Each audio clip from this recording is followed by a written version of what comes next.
किरण बेदी से 2 voter I card के विवाद में वो फंस गई हैं। बीजेपी के सीएम उम्मीदवार हैं और उनके 2 वोटर आई कार्ड सामने आए हैं और ये दोनों ही आई कार्ड जी न्यूज के पास है और ये हम आपको दिखाने की कोशिश कर रहे हैं, जिसमें एड्रेस अलग अलग है। एक वोटर आई कार्ड उदय पाक के पते पर है और दूसरे पर तालकटोरा लेन का पता दर्ज है। किरण बेदी अब तक इस मामले में खामोश नजर आ रही है, लेकिन मुश्किलें उनकी जरूर बढ़ सकती हैं।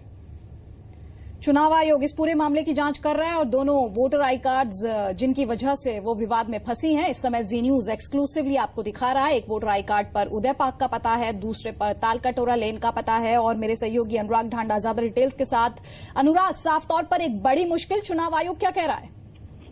देखिए, बिल्कुल अभी कोई आधिकारिक तौर पर बयान चुनाव आयोग का नहीं आया, लेकिन निश्चित तौर पर मुश्किल है क्योंकि जो आरोप अभी तक बीजेपी दूसरी पार्टी पर लगा रही थी उसमें अब खुद उनकी मुख्यमंत्री उम्मीदवार घिरती हुई नजर आ रही हैं।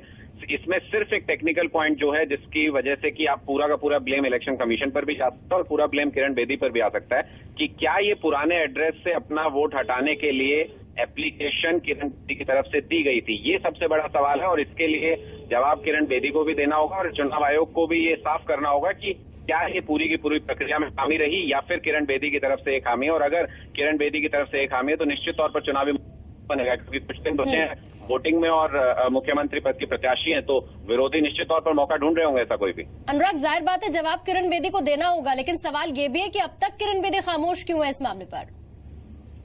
देखिए, बिल्कुल आप शायद कोई रास्ता निकालने की कोशिश की जा रही है या फिर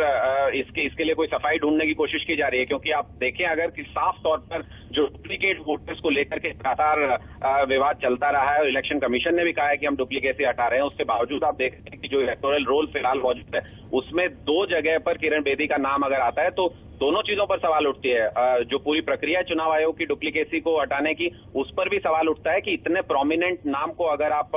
डुप्लीकेसी नहीं हटा पा रहे हैं तो दिल्ली में और कितने ऐसे डुप्लीकेट वोटर होंगे उसका अंदाजा आप लगा सकते हैं। और दूसरी तरफ किरण बेदी पर भी सवाल उठता है कि उनको अगर मालूम था कि ये 2 वोट उनके नाम पर है जो कि इलेक्टोरल रोल में साफ नजर भी आ रहा है, तो फिर उन्होंने इसको हटवाने के लिए क्या कार्रवाई की, क्या प्रक्रिया अपनाई, उसको लेकर भी लगातार सवाल उठ रहा है। बीजेपी नेताओं को और बेदी को इस पर जवाब देना होगा।